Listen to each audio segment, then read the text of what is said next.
Minneapolis, St. Paul, The Fan.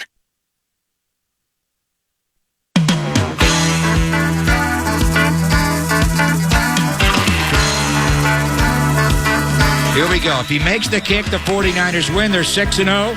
If he misses the kick, the 49ers lose. It's that simple. Tabor Pepper to Wisnowski, 41 yards away. Snap. Hold. Jake has it away. He has the distance, and it is no good. Jake Moody missed the kick, and the 49ers lose. Just pushed it out to the right the whole way. That highlight courtesy 49ers radio flagship. Hang on for the mouthful here. KMBR 104.5 and 680. It's in San Francisco. Hey, Greg, how's U.S. Bank Stadium at 11:07 in the morning? Looks beautiful. You are an expert in missed field goals, I think. So I actually defer to you. Oh, my God. A couple of those. Really? Right out of the gate, you're going to hit me with one of those? Holy cow.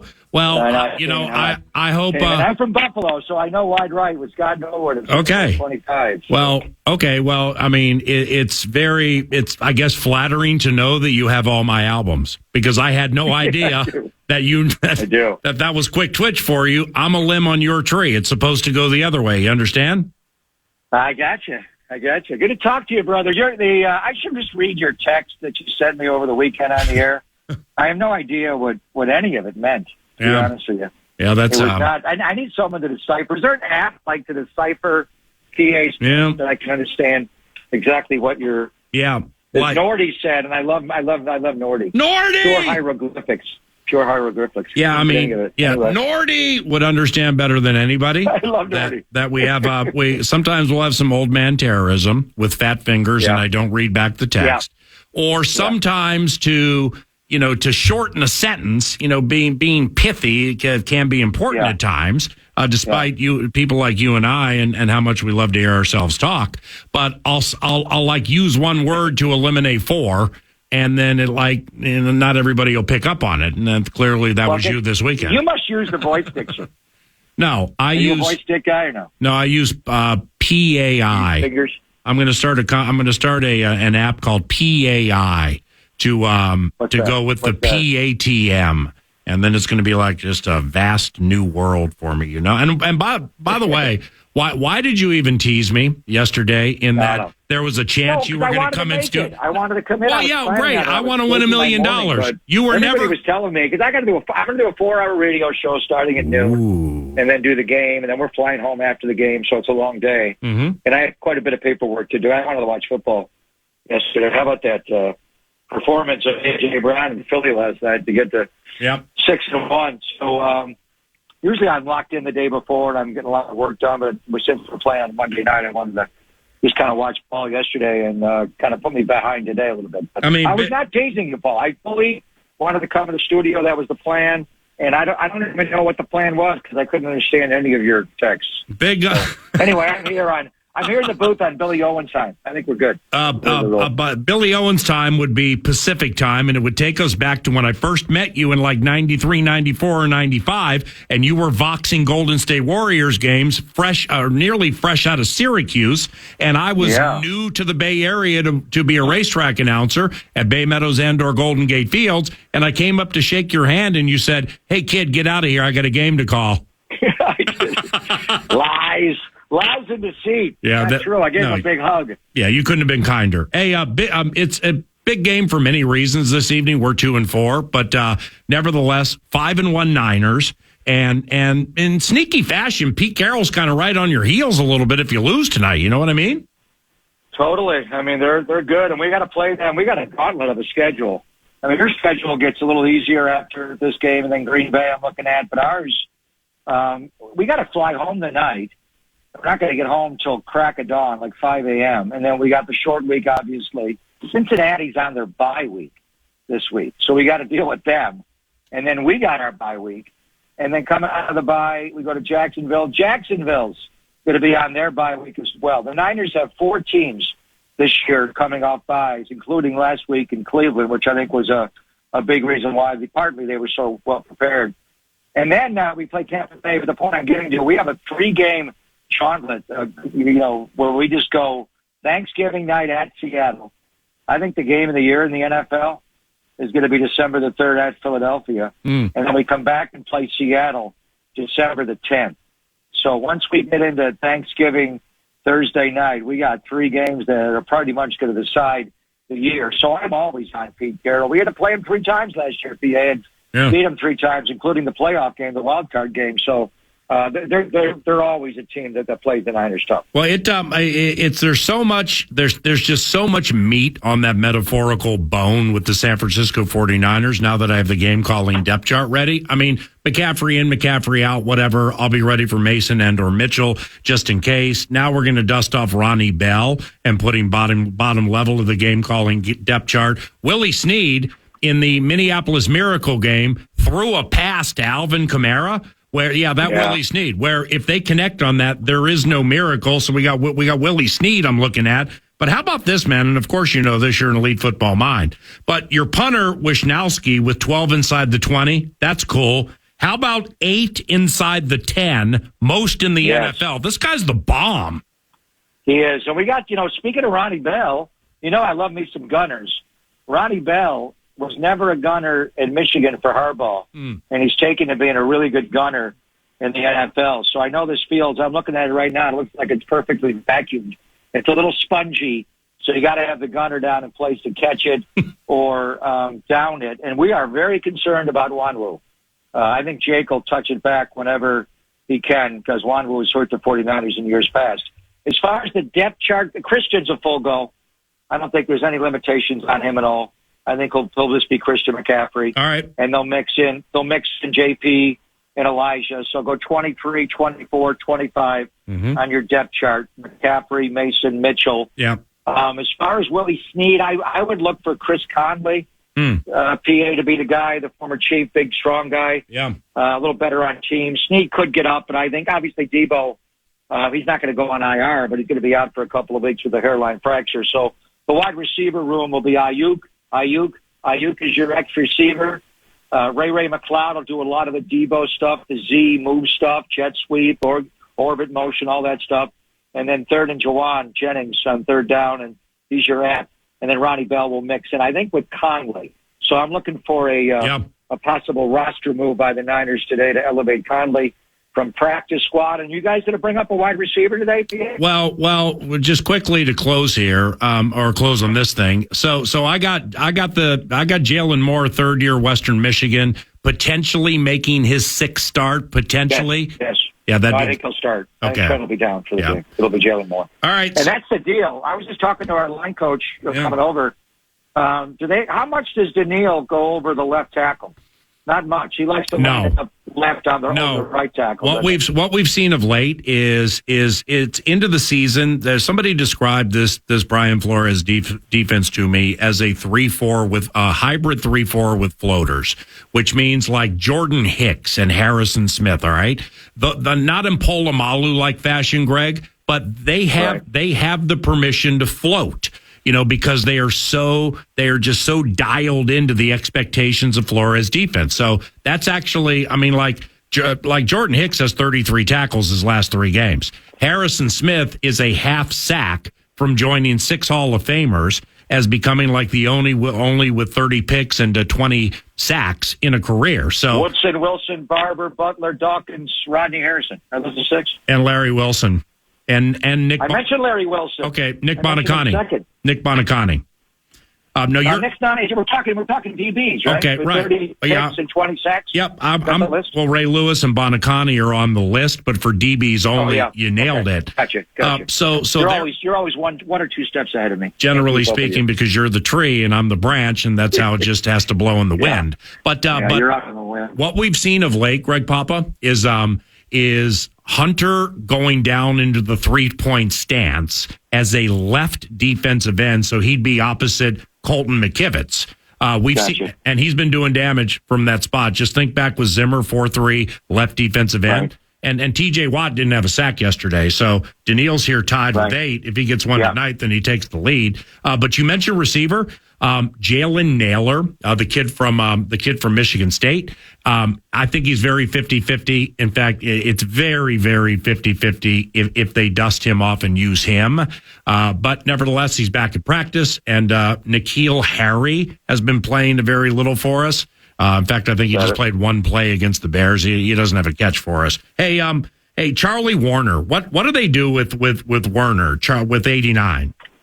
He blocks. Okay. He's an inline tight end. He's just, George Kittle's using this line that he's left tackle B because they're keeping him in so much. Because we faced some big time pressure, obviously, all year long. T.J. Watt and Highsmith in the opener, and then Aaron Donald in that group, and then we got the Giants on Thursday night in the home opener, and Wink Martindale blitz Brock 85% of the time, and then last week it was Myles Garrett. It never ends. No one's talking about Danielle Hunter leading along with TJ, the league in sacks. It's like we didn't even mention him. We're so worried about Micah Parsons and Myles Garrett. This guy's a game wrecker. So Warner think of him as a third tackle, but he's eligible because he's a tight end. They hardly ever throw him the ball. He had a big drop last year in Atlanta.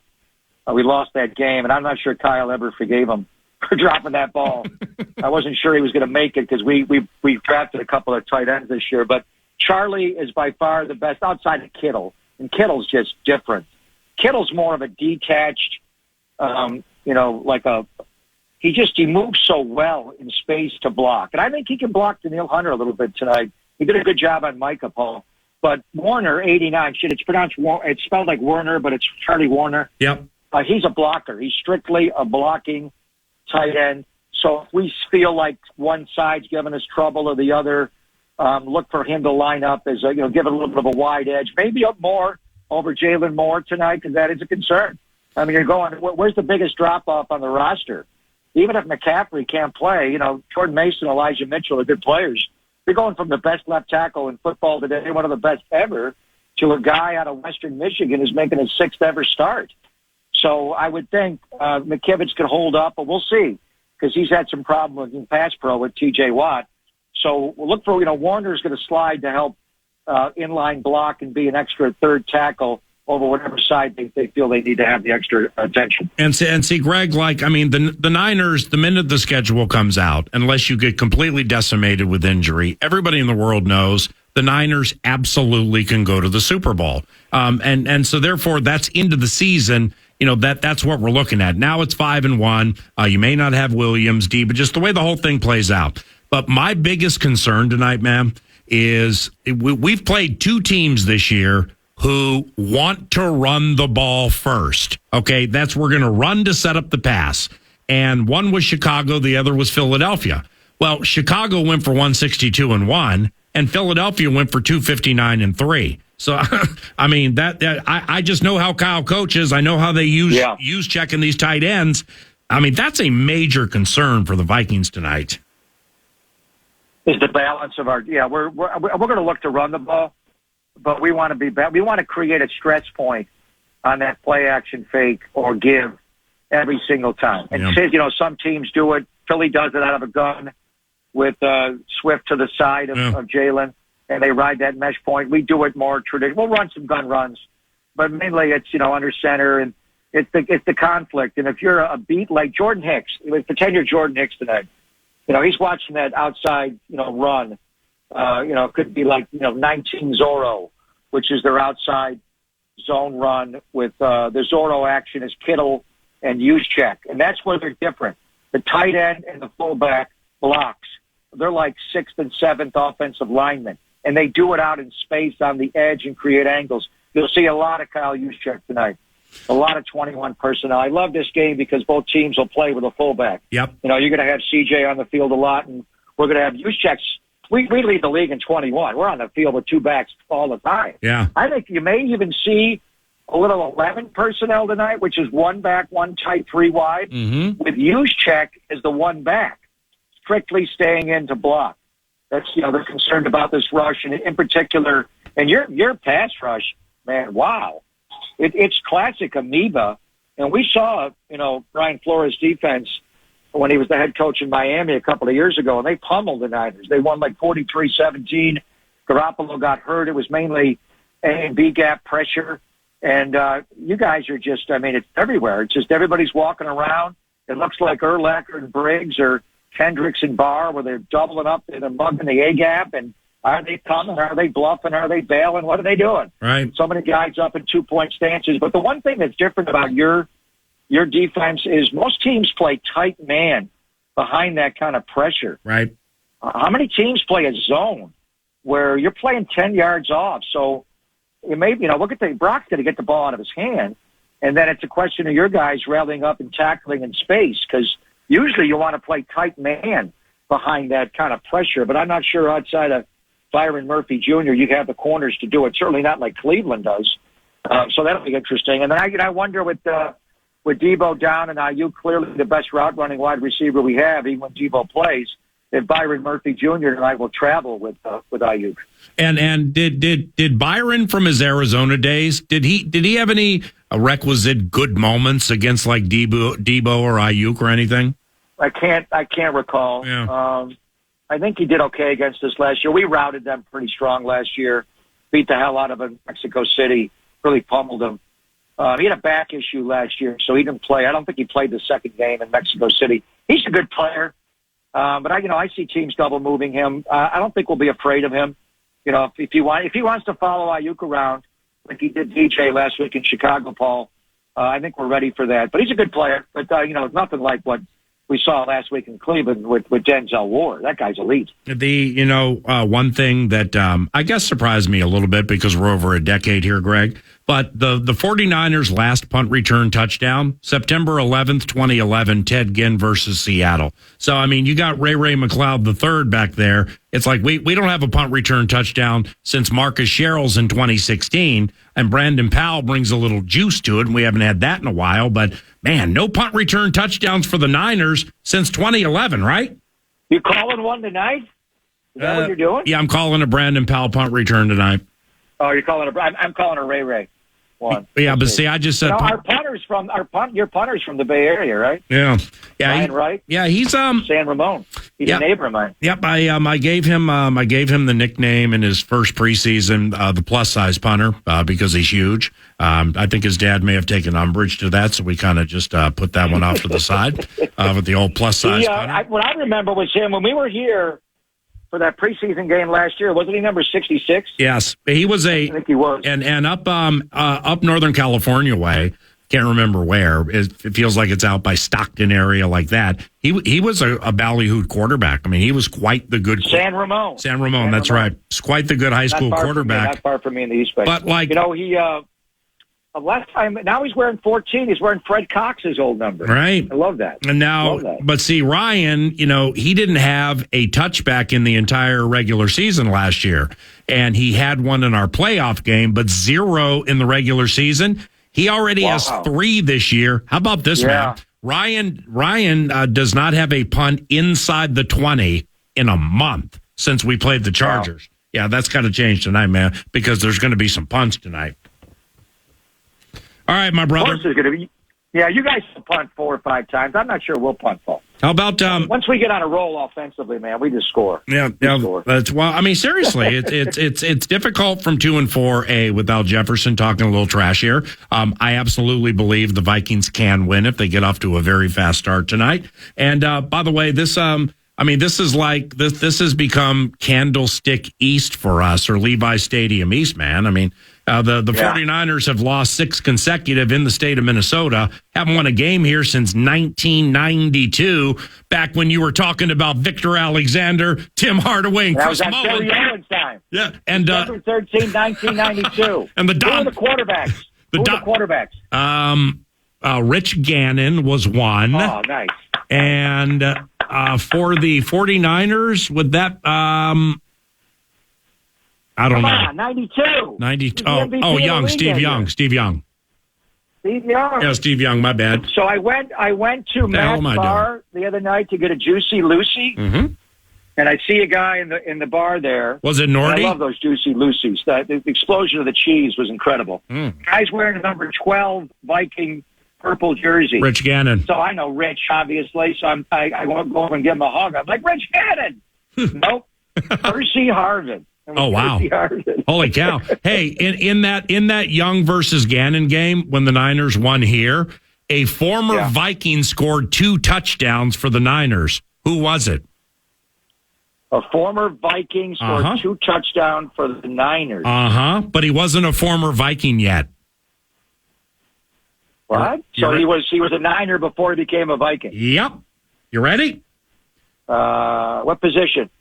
The amp. The amp. The amp is on fire. We don't need a Amp Lee? Amp Lee. Got it. Okay, I can't wait to see you today because you and I keep talking over each other. That's what we do. Same style when Kevin Harlan and I talk on the phone. Probably the same. We're all here together.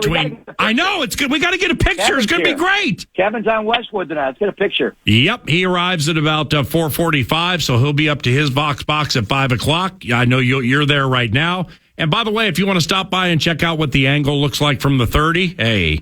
You can just go. Oh, wow. You're on the 30-yard line? Go down one level and over to your left. Oh, Jesus. Come on, man. You should let me have your boot tonight. Switch? Shoot. Hey, you know I would do it for you. I'll call a quarter on KMBR. You call one on KFAN. And if Brandon scores, Tim and I can go Ayuk.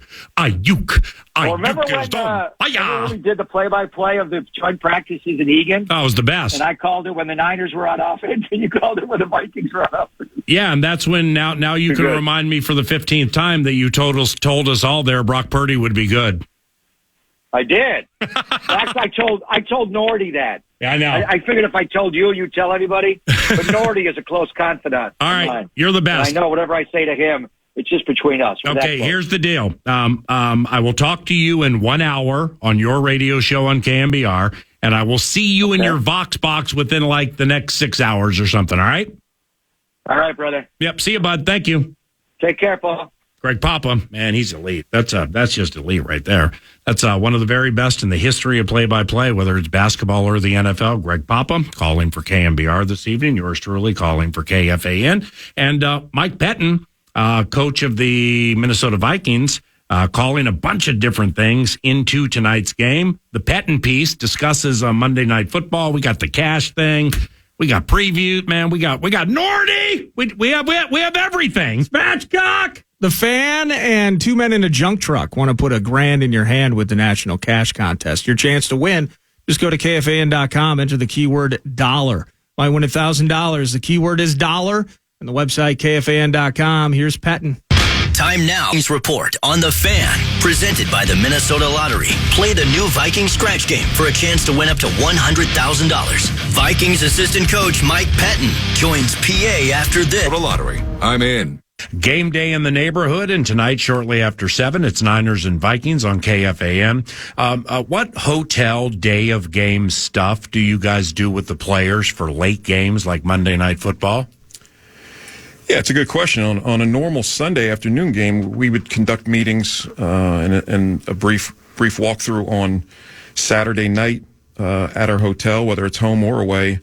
But for night games, it's nice because we get the night off from meetings, and we push those meetings and walk through to late the next morning. And I think that's in a lot of ways good. It ensures everybody's up and moving around and they're locked in on game day, and it just breaks up the day so you're not just sitting around in a room all day waiting to head to the stadium. Brock Purdy, the Niners quarterback. No matter who plays for them tonight, what do you like about his game? Well, right away, you're impressed by his poise, his maturity. He certainly doesn't look like a guy who was the last player drafted in the 22 draft. Obviously, he's very intelligent, good decision maker. I mean, he just threw his first interception of the year on Sunday. He's a guy that sees the field well, moves well in the pocket. I think he's a better athlete than a lot of people think. And he's very accurate. It's no surprise why he's among the KFAN, The Fan. 36 minutes past the hour of 11 o'clock. This is 9 to noon. I don't exactly know how the Minnesota Vikings 49ers tonight, with or without Debo and or McCaffrey. All right, now I'm going to rephrase that simply for those who hear something and then they make it gridiron gospel. I'm going to say it again. I don't exactly know how the Minnesota Vikings beat the 49ers tonight with or without Debo and or McCaffrey and the left tackle Trent Williams. And here's why. It's Fade the Music, Fire Up 9 to noon. Good morning. It's the 2023 Minnesota Vikings, and this is regurgitated, which is why somebody texted me last week about some things, and I'm like, you know what, man, I'm so bored about talking about the same things with the Minnesota Vikings that hallelujah, the wild season began. I'm glad you purged the porker, and somebody put a body on OG and Anunoby. Well, I mean, that's just for a second, but it's like it's one of the most unpredictable teams that I've watched and or been next to in my time calling their games. I can't figure out how so I'm going to redo it. I can't figure out how they're going to win tonight, the same way I couldn't figure out how they possibly could lose to the Bucs. And that's with like 5 minutes to go in the game. That's not like, oh, Baker this, Baker that, Rashad White this, Mike Evans that. Nah, I mean, I thought the Vikings would win into the game, but then through the rigmarole and the herky-jerky nature of the game, and of course the inception of the fumbles and the lost fumbles, still to a man, and there are people within the covenant, players, coaches, media relation people in the stands that day. We've said the same thing to each other. I still can't believe during the course of the game that they lost that game. So when I say I don't exactly know how the Vikings can or will beat the 49ers this evening, it's because I still can't figure out what's identifiable on a consistent basis with the Minnesota Vikings. And that Bucs game would be the first example. I mean, how am I supposed to figure out how they're going to win tonight if I'm still tripping from a month and change ago trying to figure out how they lost to the Buccaneers? I still can't believe it. We all felt they'd win every minute of that game. Then the quarterback goes lights out. Best game of the season. Lights out against Philadelphia. And we can't close that game. I mean, I'm still surprised we lost to the Chargers. I still think a Caleb Evans might have caught it. Seriously. And so then now, okay, we got all that and we've dealt with that, but it plays into, I don't exactly know how things are going to transpire in this game this evening. What I said to their Vox, Greg Papa, I think this is quite pertinent this evening, where of all the teams on the schedule, there have been two teams that run in concerted fashion. It's what they do. It's their identity. In a passing league, they run to set up the pass. One is Chicago with Deontay Foreman, 162-1, and the other is Philadelphia. Now, Philadelphia might win the Super Bowl, but guess what? San Francisco might win the Super Bowl. And the Eagles went for 259-3 on the ground. So it's like, I don't exactly know what proper analysis or dots of first down divinity need to be connected here to be like, okay, if this happens, then that happens, this happens, keep it close here and get off to a fast start there, and plus size punter as booms inside the 20 and Brandon Powell gets loose.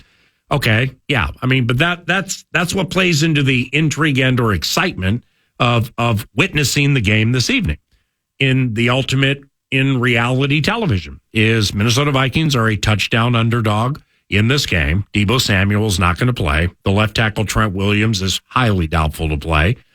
It's Jay Glazer. I mean, Jay Glazer, that's big time stock right there. So we've said it before, you see, read, or hear things on social media, and it's like, I saw thisobscure.com and this and this and this, and let's talk about the potential of trading Kirk Cousins. And I'm like, well, until it's a Pelissero, until it's a Glazer, until it's a Schefter or something like that, it doesn't count until one of the big timers comes in and says this is a thing. So Glazer last night is like, I got intel that McCaffrey's going to play, and it's pretty much business as usual with his snap count and carries and receptions and everything. Okay, I'm I'm still skeptical that he plays this evening. And here's why. Because I just know the cocksure competitive arrogance of the adversary this evening. And that's not a shot. I have nothing but respect and reverence for the 49ers and Kyle Shanahan. Nothing. I mean, I've always low-key liked this team. And they're just, I mean, you got Diamador Lenore, one of their starting corners, like in his second year, 5th round pick. The safety for them, Talanoa Hufanga, 5th round pick 2021. I mean, they do it right, man. They find gems deep in the draft. Free agents want to go to the Bay Area, and free agents want to play for a Kyle Shanahan team, and they're just hitting on a lot of different things. Shoot, they drafted their kicker in the 3rd round. Seriously, the Michigan kid, Moody, they took him in the 3rd round. Now, he missed a game winner at Stefanski last game, but he's going to hit a lot of game winners for this team, man, because they're super, super gifted. But it's how about this? It's, like even when we beat Chicago and/or Carolina, it's like, yes, Sky you Moss, Sky you Swine. But you leave it being like, cool, can't throw pick sixes to Panthers. All right, leave Soldier Field, got the money. I mean, the Chicago game was a win, but nondescript with that offense. So how about this? Jump Purdy with a trick, force a fumble, and there goes Josh Metellus for his first National Football League touchdown. Start like that. Play PJ's long game. Score on defense and special teams. How about this? It's generally speaking, that's, got to keep that offense off the field. How about we keep their defense off the field? How do you do that? Normally, it's like play a game of keep away, Pete, to keep Debo and CMC and all those cats off the field. Nah, I want Bosa, Warner, Hufanga, and Lenore off the field. So let's lose the time of possession, 40 minutes to 20, and win the game, 26-17. Second game sans JJ, and the analysts definitely are going to be on alert tonight. I'm talking about Messrs. Bursich and Lieber to make sure stuff open down the field isn't just being missed. It's being given a chance. Quick strikes, get that defense to the sideline. Lose the time of possession, 75% to 25%, and that's predicated on Debo and I guess maybe CMC not playing, who cares? And the defense becoming the identity of the Minnesota Vikings until Jefferson returns. Daniil's coming off one of his best all-around games that I can remember. It's nationally televised, man. Guys like TJ Watt are going to be watching to see what all those sacks in the other conference look like. This is big tonight. The Fan. A couple of days, remember, I know we're pumped for the football game tonight, but it's Wild Wednesday, and that's on Wednesdays throughout this NHL season, and it's brought to you by Jim Beam, because each and every Wednesday, you're home for Wild Hockey, the Fan. We want to get your butt in the seats at XL Energy Center to watch your favorite hockey team. So Wild Wednesdays, we're going to have pairs of Wild tickets to be giving away, so just stay tuned 9 to noon and shows throughout the day. It's Wild Wednesdays on Wednesdays, brought to you by Jim Beam. With the down memory lane we go, just to put a wrap on that, with the Niners. Cool-ass team, the Niners. It's like, when the Cowboys they are football immortality, but when they were on top of the metaphorical mountain, yeah. Likewise for the Patriots, teams, Oh, yeah. Well, the Niners, seriously, were the Niners ever disliked? I don't think so. Montana threw Young and Rice and Taylor and the like tight end Brent Jones was cool, and Tom Rathman and Walsh into Seifert. So this is an immortality type team that kind of always has been liked and super respected. Johnny the Mouse Mickelson, captain of the 83 Wayzata Club hockey team, reminded me earlier during the down memory lane we go. Vikings Niners 64. This was the game Jim Marshall picked up that fumble and ran the wrong way, 66 yards for a safety. Oh, man. The fumbler, former Washington Redskins quarterback Billy Kilmer. Citrus College and UCLA go crazy. He fumbled after a catch. And when I was rattling off some vivid memories from Vikings and Niners games gone by, I mentioned the Tom Sula trick, the Tom Sula truck. Yeah. With Kaepernick, getting for like 170. Carlos Hyde went for like 165 in that game. Battering in the Bay. Something we'll never forget. Of course, the next week, the Tom Sula truck goes to Pittsburgh and gets drilled 43-18 because the truck trick was out of the metaphorical bag. Correct. So we had like a 9-6 game there, just Greg Minuski was their defensive coordinator in 2007. Oh, wow. And it is in closing, because I know we're out of time. And the 2007 game is one I'll never forget, Adrian's rookie year. The Minuski did something with his corners. Adrian, into the game, his previous 3, was averaging 152 a game and had just set the single game record of 296. So Minuski changed the course of the season with what he did with the Niners. He had his corners sell out on runs. The Vikings won the game in 2007 by many, but just couldn't figure that out the rest of the way. Peterson in that game, 3 yards on 14 carries. Minuski! And the beauty of it, copycat league, man. Final 3 teams did the same thing. And the rookie of the year averaged 47 yards a game. The innovator, Minuski. Final 3 games of the year. It's crazy. Talk to you guys tonight, 5 o'clock, Vikings Football Sunday. Then the Boom, 7:15. Thank you very much for listening. Love you. Here's Nordo with a wrap on the shop. And the wraps 9 to noon are brought to you by Casey's, where pizza is breakfast. You can go to Casey's, by the way. Grab lunch there. Check it out. In some stores, there are restrictions, so check them out for details. But you can get a mega slice of pizza and a medium fountain drink for just $4 at Casey's. Casey's here for good. Victory Monday. Gophers took the pig home. JG on the sideline, taking a beer to the dome. Arms waving, fair catch crushing souls. MVP the kicker and his 4 field goals. Cooking a pork butt ode to the swine. Haven't won in Iowa City since 99. Sophomore in high school. At the time, I didn't care. I was making mixtapes for girls. Peroxide in the hair. Now I'm bald, overweight, and bitter. Biggest sweat of the week is date night and finding a babysitter. But pumped for the players and their jubilant happiness, even though the QB and the offense, sloppy mess. Tonight, we wait with bated breath to see if it'll be a miracle or a slow death. Fan line afterwards. Join if you're not tired. Got the back on our feet again montage ready to fire.